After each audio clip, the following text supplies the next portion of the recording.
দর্শক, জাতীয় সংসদ ভবনের ক্যাবিনেট কক্ষে মন্ত্রিসভার অনুষ্ঠিত হচ্ছে বৈঠক। সেই বৈঠকের বিষয়ে বিস্তারিত জানার চেষ্টা করব।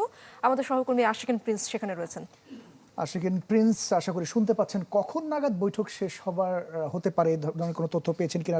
বৈঠকে কি নিয়ে আসলে আলোচনা হচ্ছে, কিছু জানতে পেরেছেন কিনা?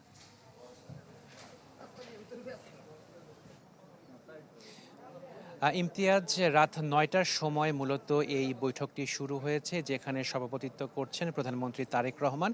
এই মন্ত্রী পরিষদ বৈঠকে অন্যান্য মন্ত্রীরা উপস্থিত রয়েছেন। আমরা খবর পাচ্ছি যে হয়তোবা কিছুক্ষণের মধ্যেই বৈঠকটি শেষ হবে। বৈঠক শেষ হবার পরে একটি সংবাদ সম্মেলন করা হবে। সেখানে বৈঠকে কি সিদ্ধান্ত নেওয়া হলো সে বিষয়ে সংবাদ সম্মেলন উপস্থাপন করা হবে।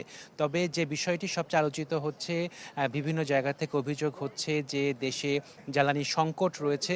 এমন অবস্থাতে শিক্ষা মন্ত্রণালয় থেকে শিক্ষা প্রতিষ্ঠান বেশ কয়েকদিন বন্ধ রাখার জন্য কিন্তু এটা প্রস্তাব করা হয়েছে। তো এই প্রস্তাবগুলো ক্যাবিনেটে উপস্থাপিত হবে বলে আমরা জানতে পেরেছি। সেই বিষয়গুলো নিয়ে আলোচনা হতে পারে। একই সাথে আপনারা জানেন যে দেশে হামের একটি প্রকোপ রয়েছে, শিশুরা আক্রান্ত হচ্ছেন। তো সেই ক্ষেত্রে কি করণীয় রয়েছে সেই বিষয়গুলো নিয়েও আলোচনা হতে পারে বলে আমরা যতটুকু খবর পাচ্ছি। তো বৈঠকটি শেষ হবার পরে মূলত আমরা জানতে পারবো যে কি বিষয়ে আলোচনা হলো এবং কি সিদ্ধান্ত হলো।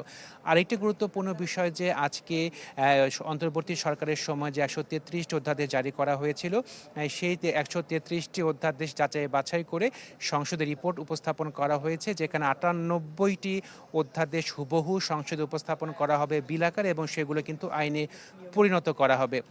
আরেকটি গুরুত্বপূর্ণ বিষয় যে গুম অধ্যাদেশ, একই সাথে গণভোট অধ্যাদেশ সহ আরও 10টি অধ্যাদেশ এখনই আইনে পরিণত হচ্ছে না। সেগুলোকে আরও অধিকতর যাচাই বাছাই করা হবে। পরবর্তীতে বিল আকারে এগুলো সংসদে উপস্থাপন করা হবে এবং আর 4টি অধ্যাদেশ সেটিকে রহিতকরণ করা হবে, একই সাথে হেফাজত করা হবে। তো ইমতিয়াজ, এই হচ্ছে সর্বশেষ তথ্য আমার কাছে সংসদ ভবন থেকে। অনেক ধন্যবাদ। আশিকিন প্রিন্স আমাদের সাথে যুক্ত হয়েছিলেন জাতীয় সংসদ ভবনের সামনে থেকে।